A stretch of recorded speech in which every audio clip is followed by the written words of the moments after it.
नमस्कार श्रोते हो, तुम्ही ऐकत आहात स्पर्श तुझ्या प्रीतीचा भाग 33. शारदाने मीनाक्षी आणि विशाल या दोघांची मीटिंग फिक्स केली. त्यावेळी तिथे ॲडव्होकेट मकरंद सुद्धा उपस्थित होते. आधी तर दोघांमध्ये बरेच वादविवाद झाले. त्यानंतर दोघांच्या संमतीने घटस्फोट घेण्याचा निर्णय घेतला गेला. यासाठी मीनाक्षीने त्याच्याकडून बरीच मोठी नुकसान भरपाई आकारली होती, कारण या 2 वर्षात तिलाही बराच मानसिक त्रास सहन करावा लागला होता. शारदा घरी जाण्यासाठी निघाली तसा विशाल तिच्या मागे आला. थँक्यू शारदा, फक्त तुझ्यामुळे मी खूप मोठ्या संकटातून वाचलो. पण तू स्वतः का नाही आमची केस फाईल केली? विशालने विचारले. कारण तिने ही केस मकरंदला दिली होती. कारण यापुढे तुझा चेहरा पाहण्याची माझी इच्छा नाही, आणि हे तू पण लक्षात ठेव. ही आपल्या दोघांची अपघाती भेट होती, पण यानंतर कधीच मला भेटण्याचा प्रयत्न करू नको. कारण आता मी माझ्या लाईफमध्ये पुढे गेली आहे आणि माझ्या नवऱ्यासोबत सुखात आहे. त्यामुळे भूतकाळाच्या कोणत्याही कटू आठवणी मला माझ्या येणाऱ्या आयुष्यात नको आहे. पण एक गोष्ट नक्की, तू ज्या मुलीच्या लाईफमध्ये जाशील तिच्या आयुष्यात उद्ध्वस्त करशील. शारदाच्या बोलण्यामध्ये तथ्य होतं, जे तो नकारू शकत नव्हता. त्यामुळे तो खाली मान घालून निघून गेला. यावेळी त्याच्या चेहऱ्यावर अपराधीपणाचे भाव होते. शारदा खाली जाण्यासाठी तयार होत होती. घराची मोठी सून म्हणून सुलोचनाबाईने तिला व्यवस्थित तयार होण्यासाठी सांगितले होते. म्हणून तिने आपल्या लग्नात घेतलेली जांभळी काठपदरची साडी नेसायला काढली होती. ती साडीच्या निर्या करत होती, ज्या तिला व्यवस्थित जमत नव्हत्या. पण यावेळी ती कोणाला मदतीसाठी बोलवू शकत नव्हती. त्यामुळे तिची धांदल उडाली होती. आणि तितक्यात प्रल्हाद दरवाजा उघडून आतमध्ये आला. तशी ती गडबडली व पटकन आपला पदर छातीवर घेतला. माफ करा, मी पाहिलं नाही. प्रल्हादने लगेच नजर दुसरीकडे फिरवली. काय हवं होतं? शारदाने विचारलं. तिची अवस्था त्याच्यासारखी झाली होती. मी पैसे घेण्यासाठी आलो होतो, प्रल्हाद म्हणाला. तिने साडीने आपलं शरीर झाकून घेतलं. या आत, शारदा म्हणाली. प्रल्हाद तसाच खाली मान घालून आतमध्ये आला आणि कपाटामधून पैसे घेऊन मोजू लागला. तेवढ्यात त्याची नजर समोर असणाऱ्या आरशामध्ये गेली. शारदा पाठमोरी असल्यामुळे तिची गोरीपान पाठ त्याचं लक्ष वेधून घेत होती. यावेळी असा विचार करणे त्याला चुकीचे वाटत होते, म्हणून त्याने नजर दुसरीकडे वळवली व आपल्या कामामध्ये लक्ष घातलं. पण तिच्या ब्लाऊजचे मागचे हुक निघालेलं होतं, जे त्याच्या नजरेतून सुटलं नाही. त्याने पैसे खिशामध्ये घातले व कपाट लावून बाहेर जाण्यासाठी निघाला. हुक निघालं आहे, प्रल्हादने सांगितलं. तिने पाठीवर हात लावून पाहिलं. खरं तर तिला ते लावायला जमत नव्हतं. अगं शारदा, किती वेळ? लवकर खाली ये. तेवढ्यात आईने आवाज दिला. अजून तिची साडी नेसायची राहिली होती. तुम्हीच लावून द्या ना, आधीच मला उशीर झाला आहे, शारदा म्हणाली. तसा त्याच्या पोटामध्ये गोळा आला होता. आधीच ती नको त्या अवस्थेमध्ये होती. त्यामध्ये तिला स्पर्श करणे, त्याला तर नाही पण म्हणता येत नव्हतं. त्याने कसा तरी धीर एकवटला आणि एक नजर तिच्या दिशेने पाहिलं. तशी ती पाठमोरी उभी राहिली. आधीच त्याचं मन विचलित झालं होतं. त्यामध्ये त्याचे हात थरथरायला लागले होते. त्याने कसाबसा स्वतःवर संयम ठेवला व तिच्या ब्लाऊजचं हुक लावायला घेतले, जे त्याला जमत नव्हतं. तिच्या उघड्या पाठीचा होणारा स्पर्श त्याला वेड लावत होता. तिची पण अवस्था काही वेगळी नव्हती. त्याच्या बोटांचा हळूवार स्पर्श तिच्या अंगावर शहारा आणत होता. काय झालं? लवकर करा ना, मला उशीर होत आहे. शेवटी न राहून शारदाने विचारलं. त्याने पटकन हुक लावलं व तिच्याकडे न पाहता बाहेर निघून गेला. त्याची अवस्था पाहून शारदा मोठमोठ्याने हसायला लागली होती. भजन झाल्यानंतर वारकऱ्यांची पंगत बसली. घरातील व्यक्ती सर्वांना आवर्जून जेवण वाढत होते. हे सर्व करताना प्रल्हादच्या चेहऱ्यावर वेगळाच आनंद होता, जो शारदाच्या नजरेतून सुटला नाही. जेवण झाल्यानंतर वारकरी निघून गेले. त्यानंतर घरातील सदस्यांनी जेवण केली. शारदा आणि प्रल्हाद काही वेळ अंगणात बसले. हे सर्व करण्याची काय गरज होती? नाही म्हणजे आपण त्यांना पैसे दिले असते. शारदाच्या बोलण्याचं त्याला आश्चर्य वाटत होतं. वारकरी यांना जेवण घालणे पुण्याचं काम असतं. ते कित्येक मैल पायी अंतर कापून पांडुरंगांना भेटायला जातात. त्यात आपण त्यांना 2 घास खायला घातले तर काय बिघडलं? उलट हीच खरी ईश्वर सेवा आहे. पांडुरंगाचे भक्त हे माझ्यासाठी देवाचा अवतार आहे. प्रल्हाद तिला समजावत होता. माझा या सर्वांवर विश्वास नाही, कारण या सर्व बोलायच्या गोष्टी असतात. आपल्याला जेव्हा अडचण येते तेव्हा कोणीही आपल्या मदतीला धावून येत नाही. तो देवसुद्धा नाही, हे लक्षात ठेवा. शारदा व्यावहारिक होती, त्यामुळे तिचे विचार असे होते. तुमचं म्हणणं बरोबर असेल, पण मला वाटतं की जेव्हा कधी माणूस संकटात असतो तेव्हा पांडुरंग कोणाच्या ना कोणाच्या रूपामध्ये येऊन आपल्याला संकटातून मुक्त करतो. माझे शब्द लक्षात ठेवा. ज्यावेळी तुम्हाला याची प्रचिती येईल त्यावेळी तुम्हाला माझे शब्द आठवतील. आता रात्र झाली आहे. मला तर कधी एकदा झोपतो असं झालं आहे, प्रल्हाद म्हणाला. दोघेही आपल्या रूमच्या दिशेने निघाले. प्रल्हाद प्रत्येक बाबतीत उजवा होता. कोणालाही मदत करण्यासाठी तो नेहमी तत्पर असायचा. पिकाची लागवड पूर्ण झाली होती. चोहोबाजूला हिरवळ पसरली होती.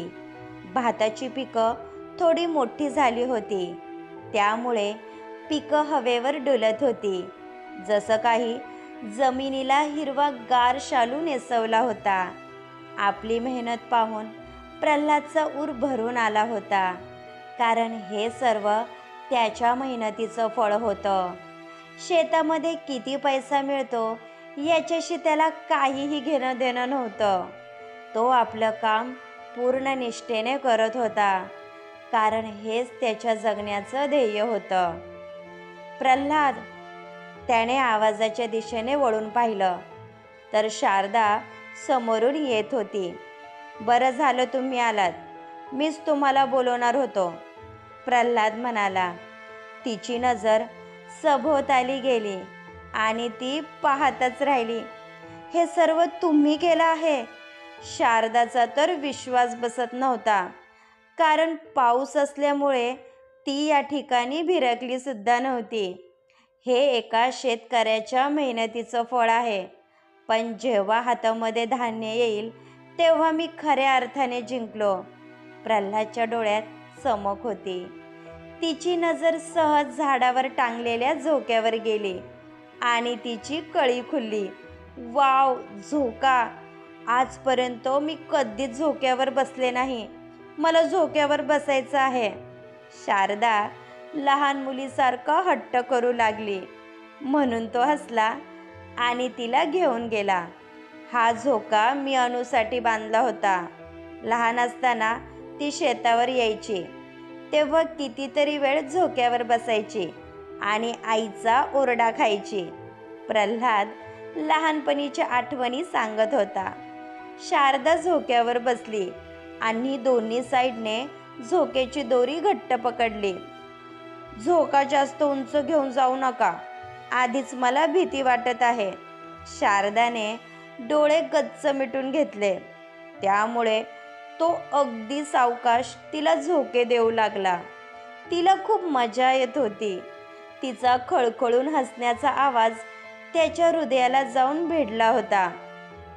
आता दोर एकदम घट्ट पकडून ठेवा, प्रल्हाद म्हणाला आणि तिला जोरदार झोके देऊ लागला. प्लीज प्रल्हाद, नको ना, मला भीती वाटत आहे, शारदा ओरडत होती. पण तो काही ऐकायला तयार नव्हता. एक वेळ तिला वाटलं की आपण आता आकाशाला जाऊन भिडणार आहे. प्रल्हाद थांबा, तुम्हाला माझी शपथ आहे, शारदा म्हणाली आणि त्याने तिथेच झोका थांबवला. आता त्याच्या चेहऱ्यावर हसू होतं. शारदा खाली उतरली. तिला चक्कर यायला लागली म्हणून त्याने दोन्ही हाताने तिला सावरलं. किती घाबरता तुम्ही, शहरातल्या मुली खूप नाजूक असतात.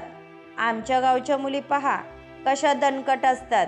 मी तर म्हणतो तुम्ही पण शेतावर काम करत जावा, म्हणजे तुमचा नाजूकपणा निघून जाईल, प्रल्हाद म्हणाला. तुम्ही खरंच खूप वाईट आहात.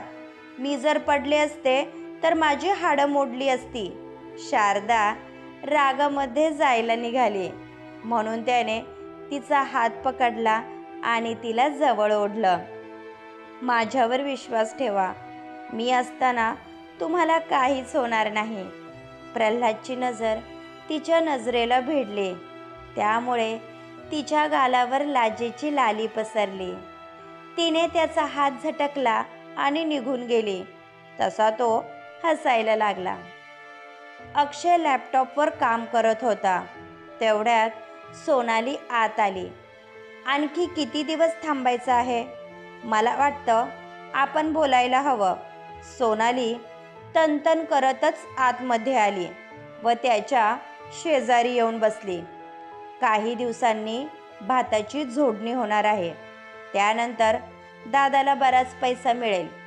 यावेळी मी त्यांच्याकडून पिकाचा अर्धा हिस्सा मागणार आहे. माझी खात्री आहे दादा सहजासहजी ऐकणार नाही आणि ती संधी साधून आपण जमिनीच्या वाटणीचा विषय काढू, अक्षय म्हणाला.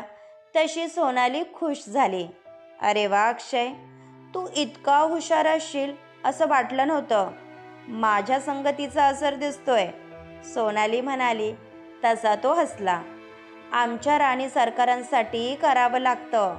इतकी वर्ष आपण वाट पाहिली, मग आणखी थोडे दिवस पाहायला काय हरकत आहे. यावेळी मी दादाला अजिबात सोडणार नाही. अर्ध्यापेक्षा जास्त जमिनीवर त्याने तांदूळ पिकवला आहे. मला तर हे समजत नाही की इतका सारा पैसा जातो कुठे. कारण आता तर माझं शिक्षणसुद्धा झालं आहे. त्यामध्ये अनुच्या शिक्षणाला म्हणावा तसा पैसा खर्च होत नाही. त्यात दादाजवळ दुधाची डेअरीसुद्धा आहे. अक्षयने सर्वांचा हिशोब काढला होता. तुमच्या घरामध्ये फालतू खर्च किती होतात ते पहा आधी. त्या दिवशी अनुला कॅशमध्ये स्कूटी घेतली. ते काय कमी होतं जे वारकऱ्यांच्या जेवणाच्या पंक्ती वाढल्या गेल्या. आणि त्यापेक्षा जास्त म्हणजे तुझ्या आईने आणि दादाने लग्नामध्ये कितीतरी पैसा उडवला. जाऊबाईला तर अक्षरशः दागिन्यांनी मढवली होती. शेतीचा सर्व पैसा त्यांच्या ऐशो आरामामध्ये चालला आहे. म्हणून यावेळी आपण शांत बसायचं नाही. सोनालीच्या बोलण्यावर तो सहमत होता. एकदा का दोघांना जमिनीचे पैसे मिळाले, त्यानंतर दोघे या घरातच काय गावातही फिरकणार नव्हते. कारण त्या दोघांना फक्त पैशाशी मतलब होता. श्यामली आणि केशव दोघेही लवकरच अमेरिकेला जाणार होते. त्यामुळे शारदाने दोघांना घरी येण्याचे आमंत्रण दिले होते. अशामध्ये दोघे आले नाही तर शारदा चिडणार हे त्यांना माहीत होतं. म्हणून तिच्या विनंतीला मान देऊन दोघे घरी आले होते. शारदाला तर दोघांसाठी काय करू आणि काय नको असं झालं होतं, कारण पहिल्यांदा तिची लाडकी बहीण घरी आली होती. सुलोचनाबाई यांनी दोघांसाठी सागर संगीताचा बेत आखला होता. केशवला सर्वांचा स्वभाव मनापासून आवडला होता. दुपारची जेवणं झाली. केशव आणि श्यामलीला शेती पाहायची होती, म्हणून सोनाली आणि अक्षय सोडून बाकी सर्व शेतात गेले होते. लवकरच भाताच्या पिकाची कापणी होणार होती, त्यामुळे सोनेरी पिकं वाऱ्यावर डुलत होती. आजपर्यंत माझा गावासोबत कधीच संबंध आला नाही, पण इथं एक प्रकारची शांतता आहे. असं वाटतं कायमचं इथंच राहावं. केशव आजूबाजूचा नजारा पाहत म्हणाला, शहरातल्या लोकांना फक्त काही दिवस गावच्या वातावरणाचा मोह असतो, पण तुमच्यासाठी आयुष्यभर राहणं कठीण असतं. प्रल्हाद आणि तो शेतातून चालत होते. मानलं पाहिजे तुम्हाला प्रल्हादराव, लहान वयापासून तुम्ही जे कष्ट करत आहात ते खरंच कौतुकास्पद आहे. आम्ही स्वप्नातही तुमच्यासारखं धाडस करू शकत नाही. केशव मन भरून त्याचं कौतुक करत होता. श्यामली, अनु आणि शारदा या तिघी भाजीच्या मळ्यामध्ये मस्तपैकी रमल्या होत्या. ताज्या भाज्या पाहून श्यामलीच्या तोंडाला पाणी सुटले होते. आधीच तिला जेवण बनवण्याची आवड होती, त्यामध्ये ती पहिल्यांदा भाजीची लागवड पाहत होती, म्हणून तिला कौतुक वाटत होतं. आज मी मस्त चुलीवर जेवण बनवते. मावशी नेहमी सांगायची की चुलीवर स्वादिष्ट जेवण बनतं. श्यामलीने लाल टोमॅटो हातात घेतले. Great idea. दादाच्या खोलीबाहेर चूल आहे. आपण शेतावर जेवण करूयात. बाकी लागणाऱ्या वस्तू आपल्याला दादा आणून देईल. अनुला आता चांगलाच हुरूप आला होता. मी आईंना पण इथेच बोलावून घेते, पण त्यासाठी तुम्हाला आज रात्री मुक्काम करावा लागेल. मान्य असेल तर बोला, नाहीतर राहू दे, शारदा म्हणाली. त्यात विचारण्यासारखं काय आहे शारदा मॅडम? श्यामली जरी नाही बोलली तरी आज रात्री मी इथंच तळ ठोकून बसणार आहे, केशव म्हणाला. तशी शारदा हसली. प्रल्हाद जेवण बनवण्याची सामग्री घेऊन आला. आज घरामध्ये चूल पेटणार नव्हती, त्यामुळे अक्षय आणि सोनालीचा नाईलाज झाला होता. त्यामुळे दोघांना शेतावर यावं लागलं होतं. शेतावर वीज असल्यामुळे लाईटीचा प्रश्न नव्हता. बाहेर कॉट टाकण्यात आल्या. सर्वजण निवांत गप्पा मारत बसले होते. आता पाऊसही ओसरला होता, त्यामुळे वातावरण स्वच्छ होतं. श्यामली, शारदा आणि अनु मिळून जेवणाची तयारी करत होत्या, त्यामुळे सुलोचनाबाईंना करण्यासारखं काहीच काम नव्हतं, म्हणून त्या निवांत बसल्या होत्या. केशवची पर्सनॅलिटी पाहून अक्षय भारावून गेला होता, त्यामुळे त्या दोघांची चांगलीच गट्टी जमली होती. पण सोनाली मात्र मोबाईलमध्ये पाहत बसली होती. काय ग ताई, तुझी जाऊबाई तर बोलायला तयार नाही. आल्यापासून मोबाईलमध्ये डोकं खुपसून बसली आहे, श्यामली म्हणाली. तिला पाहुण्यांसोबत बोलायला जमत नाही, पण ती प्रत्येक कामामध्ये मदत करत असते. एकाचा तो स्वभाव असतो. शारदाने सोनालीची बाजू सावरली, जे पाहून अनुला आश्चर्य वाटत होतं. रात्री सर्वांनी एक साथ जेवण केलं. त्यानंतर कितीतरी वेळ गप्पा रंगल्या होत्या. दुसऱ्या दिवशी श्यामली आणि केशव आपल्या घरी निघून गेले.